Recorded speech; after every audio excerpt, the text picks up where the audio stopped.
მოგესალმებით მეგობრებო, მივესალმებით ჩვენ სტუმრებს. მაყურებელს ვეთქვი, რომ დღეს ვართ საქართველოს პადელის ეროვნული ფედერაციის გახსნით ღიაობაზე, Croco Open.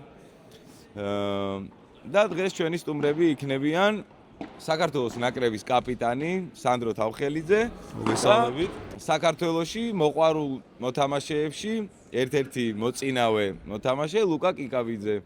მოგესალმებით. ბევრისთვის ნაცნობი სახე, ასე ვთქვათ. ნახევარფინალი ჰქონდა ლუკას და ეხა ფინალს ელოდება და სანდრო უკვე ეხა უნდა შევიდეს ნახევარფინალზე და ამიტომ პირდაპირ კითხვებზე გადავალ. სანდრო, მოდი შენი დავიწყოთ. ყოფილი ჩოგბურთელი ხარ და გვაინტერესებს თუ რამდენად დაგეხმარა ჩოგბურთი პადელში ადაპტირებაში, ასე ვთქვათ. და თუ იყო რამე სირთულეები და ზოგადად როგორია, ასე ვთქვათ, პორტირება ჩოგბურთიდან პადელში. ბატონო, პირველ რიგში მივესალმებ მაყურებელს, ძალიან კაი წამოწყება გაქვთ, მომწონს ეს პოდკასტი თქვენი, გულშემატკივრობთ. კითხვას რაც შეეხება, რა თქმა უნდა ძალიან დამეხმარა, იმიტომ რომ ფაქტიურად აი პირველივე თამაში, რომელიც ჩავატარეთ, მგონი 2.5 წლის წინ, უკვე აი ეს პირველი ეტაპი, რომ ჰაერიდან თამაში, ჩაწოდება, ბურთის გზნობა, ასე შემდეგ, რა თქმა უნდა ძალიან დაგეხმარა ადამიანს, ნებისმიერს, ვინც ჩოგბურთს თამაშობდი და ეხლა განსაკუთრებით ვინც პროფესიონალები ვიყავით და პროფესიონალურად თამაშობდით ჩოგბურთს, ძალიან ბევრი რამე მსგავსია. დათვალა და ის რომ მსგავსია იქ მაყურებელმა თქვენმა დარწმუნებული რომ იცის, მაგრამ თვითონ ანუ დინამიკა თამაშის, ტრაექტორია ბურთის და ასე შემდეგ ძალიან გიმარტივებს ყოფილ ჩოგბურთელს თამაში. თუმცა შუშა რო შემოდის და ზოგ მომენტში როცა ძლიერად გიტყავს ოპონენტი იქ ჩოგბურთში უკან იხრები რომ გადააჩინო მომენტი და თუ გაქვს და მორჩა და აქ გიბრუნდება, ეგ იყო ყველაზე დიდი სირთულე და ყველა ჩოგბურთელისთვის ადაპტაციის დროს ყველაზე დიდი სირთულე ეგაა, როცა შუშიდან უკან გიბრუნდება ბურთი და დაცვაში სულ სხვანაირად თამაშობ და ზოგადად დაცვა საერთოდ სხვა სპეციფიკისაა აქ პადელში ვიდრე ჩოგბურთში. აი ეს შემიძლია თქვა ეს. ხო, ძირითადად საბაზისო ტექნიკები ალბათ იგივეა. საბაზისო იგივე არის რა. ლუკა, შენზე რო გადმოვიდეთ. შენც ყოფილი სპორტსმენი ხარ, ფეხბურთელი იყავი, ბევრი ქართველი გულშემატკივარი გიცნობს და ეგ გამოცდილება რაში დაგეხმარა პადელის თამაში და ზოგადად როგორია როგორც სპორტსმენი, პროფესიონალი, რაღაც სხვა სპორტში რომ მიიღებ უკვე მონაწილეობას რა. მოგესალმებით კიდევ ერთხელ. ნუ რა თქმა უნდა, ფეხბურთი პირველ რიგში ვიტყვი რომ დამეხმარა ფუტვორკი მაინც ალბათ, მოძრაობა, კოორდინაცია, ბურთის ტრაექტორიის დათვლა, რავი, ბევრი პლუსი ჰქონდა ფეხბურთიდან აქ მოსვლაში.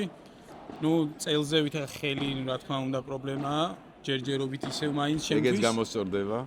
სანდრომ რაც თქვა, აი ჩოგბურთელებს რა პრობლემაც აქვს ეს შუშის თავიდან რო გადმოდიან შუშაზე, ეგ მეტნაკლებად უფრო, იმიტომ რომ მე ჩოგბურთი არ მითამაშია და ეგ დიდად პრობლემა არ იყო. მაინც თავარი ეს კოორდინაცია, მოძრაობა, რასაც ვთვლი, რომ ძალიან მნიშვნელოვანია პოზიციის სწორად შერჩევა, ამაში ძალიან დამეხმარა და ძალიან დიდი პლუსია ეს. ზოგადად მთელ სოფლიოში ხა პადელი ძალიან პოპულარულია და აი ძალიან ბევრი ფეხბურთელი თამაშობს რა პადელს. უადვილდება ფეხბურთელებს მეც. უადვილდებათ რა და აი ზუსტად ეგ მომენტებია ალბათ შენაც ჩამოთვალე. ძალიან მნიშვნელოვანია რა სანდროს დამეთანხმება რომ მოძრაობა, ფეხები აი ძალიან მნიშვნელოვანია როგორც ჩოგბურთში ისე პადელში რა.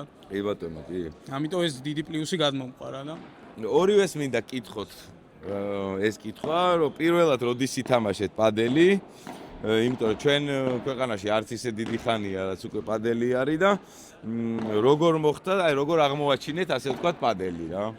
ეს დავამატებდი წინა კითხვას, რომ აი ბურთის ტრაექტორიის გათვლა ფეხბურთელისთვისაც მთელი ფეხბურთი ეგ არის რა და აი ეგეც ჩემი აზრით მაგრა უადვილებს ფეხბურთის აქ ადაპტაციას რა. და რაც შეეხება მომდევნო კითხვას, პირველად ვითამაშე მთაწმინდაზე იყო კორტი 1 და მან დამპატიჟეს, რომ ეს სპორტი გაიხსნაო. შენ მოგეწონება როგორც ყოფილ ჩოგბურთელსო და აი მან პირველად ვითამაშე და არა ვიცი, ეგრევე მომეწონა, ეგრევე დაუჭირე მუღამი და რავი იმის მერე ვცდილობ რომ აქტიურად ვითამაშო, ეხლა ხშირად არ გამოვდი სამწუხაროდ გრაფიკიდან გამომდინარე თამაში, მაგრამ ნუ აი მაქსიმალურად ვცდილობ რომ რაც შეიძლება მეტად ვითამაშო, ვივარჯიშო, იმიტომ რომ ნუ აი სასწაულოდ დინამიური და აზარტული სპორტია. ნამდვილად, გეთანხმები. მეც იგივენაირად პირველად მარტო მთაწმინდაზე რო ვასლი, მან ერთხელ ესე ნათამაშები მაქვს ფეხბურთელები მივედით, ჩემი გუნდელები ვითამაშეთ და ნუ არაფერი, ნუ აი პროსტა რო არა არის არაფერი. რა ვითამაშეთ წამოვიდეთ. მაგის მერე პაუზა მქონდა, ანუ კიდე მერე დიღომში პადელბადის კორტები რაც გაიხსნა, მან უკვე თამაშობდით გრეხედბოლს, ანუ ფეხით. კი, მახსოვს, ანუ მაგას თამაშობდით იქ, ანუ პადელს არ თამაშობდით. და პადელის თამაში დავიწყე 1 წლის წინ რა. 1 წლის წინ ზამთარში დავიწყე და ძალიან ინტენსიურად, აი ყოველდღიურად ეგრევე მივაყარე, აი ძალიან მთელი ზამთარი გაზაფხული, აი თითქმის ყოველდღე თამაშობ. კი, კი, ესე რომ ვთქვათ, ფეხბურთელებში შენ შემორჩი ჯერჯერობით, ეხა ვინც ეგრე აქტიურად ბევრმა დაიწყო, ჩააჭირა. ზოგი გაჩერდა, ზოგი ის. კი, კი. შარშან პადელის ეროვნული ნაკრები ერთად ვიმყოფებოდით ევროპის ჩემპიონატზე მადრიდში, ესპანეთში. რასაც მე პირადად ვთვლი, რომ ძალიან კარგი გამოცდილება იყო ჩვენ ყველაფერს თავი დავანებოთ იმისთვის, რომ რაღაცა იმ ოჯახში მოვხდით, რასაც პადელი ქვია და ელიტური პადელი ქვია, ასე ვთქვათ.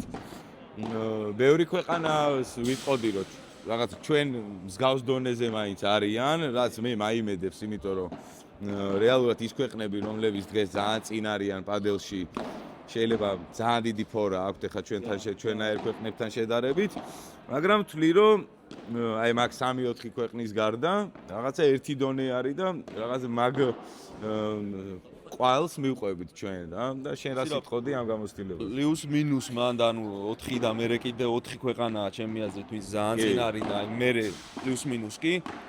ეხლა მაგაზე როგორც კი ახსენე გამიღიმა რა, ძალიან არ მომიწია მაგაზე ლაპარაკი ევროპის ჩემპიონატზე გასულ პერიოდში ძალიან ბევრია სალაპარაკო, ეხლა თამაშები რო არ იყოს 1-40 წუთი ვარტო მაგაზე ვილაპარაკებდი, მაგრამ რაც ეხლა მოკლედ შემილია ვთქვა რომ ერთი რომ ბოლო წლების რავი ერთ-ერთი უბედნიერესი მომენტი იყო ეს სპორტული ჩემთვის, იმიტომ რომ რავი დამეთანხმების დროს როგორც ყოფილ სპორტსმენს ეგ ადრენალინი და ეგ ღელვა და ეგ ტურნირის ეგ განცდა ძალიან გაკლია და უცებ ევროპის ჩემპიონატზე ქვეყნის წარდგენა და მან კაპიტნობა, ნუ აი ძალიან დიდი სიხარული იყო, მართლა ბიჭები ვინც იყვნენ, ყველა იზახის რომ აი ძალიან გახარებული ვიყავი და რა თქმა უნდა რა, ერთის მხრივ დიდი პატივი იყო, მეორეს მხრივ დიდი სიხარული იყო და მესამეს მხრივ რომ კარგად წარვადგინეთ რა, ანუ მაგაზე ნერვიულობდით, ეხლა აქედან რომ მივდიოდით, შენც კი გახსოვს რომ აი ნეტა აი ძალიან არ შევწყვეტ და რაღაცა ეხლა მაგარი იყო რომ ესპანელი ხსნელი ჩამოიყვანეთ თქვენი დიდი ხელშეწყობის წყალობით, რავი, ჩემი აზრით არ შევწყვით, ბიჭებმაც, გოგოებმაც,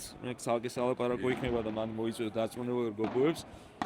მაგრა ვითამაშეთ ყველას გაუყვირდა, ეგეც ვთქვათ, რომ ესეთ მოკლე დროში ესე რო ვითამაშეთ, ერთ ნაკრებს მოუგეთ, ერთთან რო არ მოეტყუებინათ, ეგეც ვთქვათ, ჩემი აზრით დაძაბულობაც იყო და ასე შემდეგ და შესაბამისად ძალიან მაგარი გამოსვლა იყო, გამოცდილება სასწაული იყო და რაც შენ თქვი რომ რუკაზე უკვე საქართველოს პადელის სოფლიო რუკაზე საქართველოს გაჩნდა, ეგეც ძალიან მნიშვნელოვანი იყო, რა თქმა უნდა და კიდევ ერთხელ მეორე ძალიან ბევრს ვილაპარაკებდი ეხლა, მაგრამ მოკლედ კი, ნახდა ძალიან კაი იყო. ლუკა, შენ რო გითხრა, ეხლა ფეხბურთიდან მოდიხარ, ისევ ფეხბურთის გარშემო ვიტრიალებთან რა, იმიტომ ბევრი მსგავსება არის ფეხბურთთან, მიუხედავად იმისა, რომ მაინც რეკეტ სპორტი არის, პადელი და ხელით გიწევს თამაში ფეხის ნაცვლად, მაგრამ აი პირველ რიგში მე რაც მახსენდება არის გუნდურობა რა. კი, შეიძლება იქ 11 კაცი ხართ, მაგრამ რეალურად პადელის გუნდური თამაში არის რა. და აი რამდენად მნიშვნელოვანია აი პარტნიორის სწორად შერჩევა და ზოგადად მე აი გუნდურ თამაში რა, ადაპტირება მე შენ პარტნიორთან და რაღაც ერთ ორგანიზმად თამაში, ასე ვთქვათ რა. ნუ ფეხბურთი მაგაშიც დამეხმარა, წეგან გამომჩა რომ გუნდური სპორტია, ნუ ესეც ორნი ხართ, მაგრამ ნუ გუნდური სპორტია რა, უცი ანუ პარტნიორთან კარგი ურთიერთობა კორტზე, ანუ ძალიან მნიშვნელოვანია, ანუ არ არსებობს, მე ეგრევე ვფიქრობ, რომ ალბათ დამეთანხმები, რომ რაც არ უნდა ორი კაი მოთამაშე დადგე გვერდიგვერდ, თუ შეთამაშებული არ ხარ, ძალიან ნაკლები შანსი გაქვს მოგებისთ. ნუ ალბათ პირველი რასაც იწყებ არის ეგ, რომ პარტნიორის სწორად შერჩევა რა, შენთვის კომფორტული რო იყოს. მე რავი შერჩეული მყავს ჩემი პარტნიორები, კომფორტულად ვარ და შედეგზეც ძალიან ლამაზი და კარგი პარტნიორი.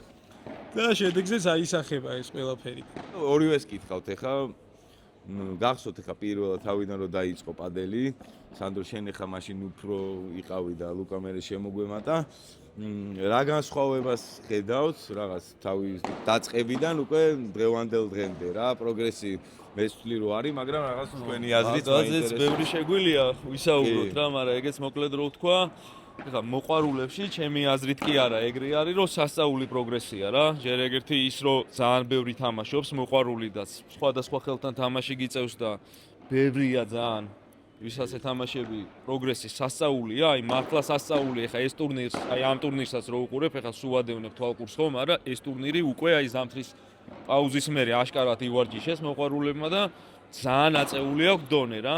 რაც შეეხება პროფესიონალებს, მან სამწუხაროდ პირიქით არის სიტუაცია, რომ საკმაოდ ცოტა ვინც პროფესიონალ მჭყარებში უნდა ვთქვა, ალბათ არავინ არა ვართ ეხლა პროფესიონალი, მაგრამ ვინც პროფესიონალში გამოვდივართ საქართველოში, ცოტანი ვართ ძალიან და მე მოუწოდებ ყველა ყოფილ ჩოგბურთელს, იქ ბამბიქტონის მოთამაშეს, რა ვიცი, თუნდაც ფრენბურთის მოთამაშეებიც საკმაოდ კარგად თამაშობენ ამ სპორტს და შემოგვიერთდნენ რომ რაღაც კონკურენციამ თუ არ მოიმატა, ესე რთულია რა, რაღაც 5-6, ნუ აი მაქსიმუმ 10 კაცში ტრიალებთ პროფესიონალები და დონე აეგ არის რა, ანუ მოყვარულებში სასწაული მატება თამამად შემიძლია ვთქვა. აი კატეგორიებსაც რო ეხა წელს არის 6 ახლე რა და კატეგორიებით მე მგონია რომ მნიშვნელოვანი ცვლილება იყო, იმიტომ რომ რაც უფრო ბევრი ადამიანი ერთვება პადელში, მით უფრო ბევრი დონე ჩდება რა. თან მით უმეტეს პადელი ეხა დღეს კი 3 კატეგორია გვაქვს, მაგრამ მე თუ მკითხავ შეიძლება 5 და 6 კატეგორიაც იყოს რა. იმდენად განსხვავებებია სამოყვარულო დონეზე მით უმეტეს. მე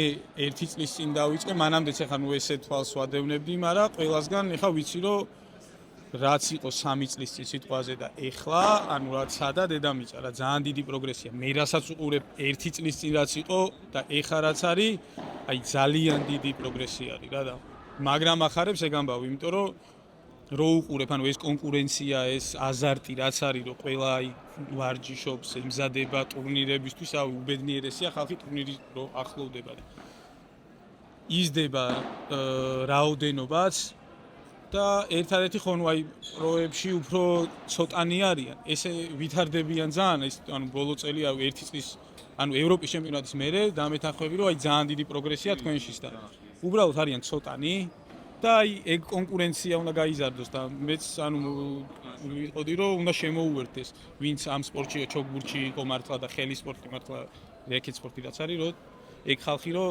დაემატოს აი იქნებოდა რა. ნამდვილად. კატეგორიები ძალიან მნიშვნელოვანი ცვლილება იყო ეხა ეს რაც მოხდა წელს რაც დაიწყება, იმიტომ რომ ნუ წინაზე იყო ნუ მოყვარულები და ნუ პროები და ამ მოყვარულებში ნუ ზოგი დამწყები იყო, ზოგი უკვე ძალიან გამოცდილი და ძირითადად ისე მიდიოდა რომ ჯგუფები გადანაწილე 2 გუნდი უფრო გამოცდილი ყოველთვის გადიოდა, დანარჩენი იშაგრებოდნენ დამწყებები და ეხლა ცალკე როცა იქნება დამწყები ადამიანისთვის რომ შეუძლია თავისი დონის მოთამაშეებს ეთამაშოს და იქ თუ ჯგუფიდან ვერ გადიოდა აქ ფინალი ითამაშოს თავისუფლად, ძალიან მნიშვნელოვანია და კიდე გაზდის რაოდენობას მოყვარულების ჩემი აზრით. კი, გეთანხმები. და აი კიდე პროფესიულ მხარესაც რო შევეხოთ რა, სამწვრთნელო მიმართულება რა, ბევრი მწვრთნელი გაჩნდა დღეს პადელის. ჩვენც ახლა ფედერაციო ვცდილობთ რომ რაღაცა პროფესიული ნამდვილი გზა შევქმნათ ამისი და ლიცენზირებას ვაკეთებთ, რაღაცა ყველას ერთ ადგილას უყრით თავს ამ მწვრთნელებს და შენს თუ ვაპირებ, ან თუ არ აპირებ, როგორ ფიქრობ რომ აი რაღაცა რა გზა აქვს ამ ყველაფერს პადელში რა, რასაც ქვია რაღაც მწვრთნელობა და თვითონ პროფესიული განვითარება. მე თუ ვაპირებ მწვრთნელობა, მწვრთნელობას არ ვაპირებ. არა და ძალიან კაი მწვრთნელი იქნებოდი. მწვრთნელობას არ ვაპირებ, მაგრამ ეგ მიმართულება აუცილებელია და რო ვლაპარაკობ დონეზე, ეხლა მოყვარული იქნება თუ პროფესიონალი, საბოლოო ჯამში მწვრთნელის გარეშე რაღაცა დონის იქით, ვერც პროფესიონალი ვერ განვითარდება და ვერც მოყვარული და თავარი რაც არის და რაც ძალიან მომწონს თქვენ ამ სტრატეგიაში, რასაც ახავ თქვა წელს, რაც პირველ გადაცემაში გისმინეთ, აი რომ ბავშვებზე რა თქმა უნდა ორიენტირება, იმიტომ რომ ანუ ბავშვობიდან თუ არ დაიწყე ამ სპორტის თამაში, რომ ლაპარაკობთ იმ რაღაც 8 ნაკრებზე, ანუ შეუძლებელია რომ ეხლა მე რამდენიც არ უნდა ვივარჯიშო ჩემ 137 წლის ასაკში ფიზიკურად იმას, ვინც ბავშვობიდან თამაშობდა ამ სპორტს, ვერ დავეწევი. ამიტომ ძალიან მნიშვნელოვანია რომ ბავშვობა დაიწყონ თამაში, თან ბავშვებისთვის ძალიან მაგარი სპორტია, ძალიან გასართობია, ფიზიკური დატვირთვა ისეთი საშინელი არაა, როგორც თქვა ჩოგბურთში და ფეხბურთში, ჩემი აზრით, ყოველ შემთხვევაში ბავშვისთვის ამ ბავშვებს ყველას მოგიწოდებთ, რომ მოხვიდეთ და ითამაშოთ და ისწავლოთ და მუღამი დაუჭიროთ და გონია რომ ძალიან მაგარი ის იქნება რა. თუმცა ისიც უნდა ვთქვა, რომ ანუ პროფესიონალი ნაკრები გოგოების და ბიჭების, ანუ კაცების და ქალების უნდა არსებობდეს ისეთ დონეზე, რომ ბავშვს უნდა უნდოდეს, რომ აი იქ მოხდეს, იმისნაირად დაარტყას, აი რა რაღაც ეხა სოფლიო ვარსკვლავებზე არ ვიზახე, აქაც შენ უნდა ხედავდე, რომ აი რაღაცა რა, ვიღაცისნაირად, ხო, აი ჩემ მეწყვილეს რო ის ქნა, აი დავლიკასნაირად მინდა რომ რაღაც ვიბო რა დავარტყა იქ, რა ვიცი, აგერ მოყვარულისნაირად მინდა რომ იმის კიკავასნაირად რაღაც დაცვაში ვითამაშო. ეგ არის 2x2-4 ბავშვისთვის რა და ეგეც ძალიან მნიშვნელოვანია, რომ აი ამის სინთეზია, რაც რეალურად მოგცემს იმ განვითარებას, რაც ყველას გვინდა ჩვენ ამ სპორტში რა. კი, ნამდვილად. და ბოლოსკენ რო წავიდეთ უკვე აი რას ეთყოდი დამწყებს, ვისაც გონია რომ უკვე გვიანია, ყველა თამაშობს მაგის გარშემო. ეხა უკვე ამდენი ხანია ჩემი მეგობრები თამაშობენ, მე სად დავეწევი და როდის დავეწევი, აი რას ეთყოდით, მაგ ყავს ვინც ეხა აპირებს პადელში ჩართვას რა. რატო ღირს რომ პადელი ითამაშონ ერთი სიტყვით რო ვთქვათ რა. ანუ ეგ გამოირიცხონ რომ გვიანია, ანუ გვიანი არ არის, იმიტომ რომ ანუ ერთი წელია მართლა დავიწყე, მანამდე არ ვთამაშობდი და რავი, ამ ერთ წელში მოვასწარი რაღაცების მოგება. კი გახდა პირველი. რაღაცების მოგება მოვასწარი. ხო, ანუ ერთი წელი თუ საკმარისია სიტყვაზე ჩემთვის, ვიღაცისთვისაც თავისუფლად შეიძლება რომ ერთი წელი ეხა რაღაც ახალ სპორტში რომ მიდიხარ, ერთი წელი ბევრი არ მონია. და თავი დაიმკვიდროს რა. ხო, გვიანი არ არის, ასაკის გამოც არ უნდა შეიკავონ თავი, იმიტომ რომ ყავს ჩვენ ეხა ვიცით 50 რამოდენიმე მოთამაშე და კი. ანუ ძალიან კარგ დონეზე თამაშობენ და აუ მოუწოდებდი ყველას რომ ჩაერთონ ამ ამბავში, იმიტომ რომ აი ძალიან ბევრი პლუსი აქვს რა.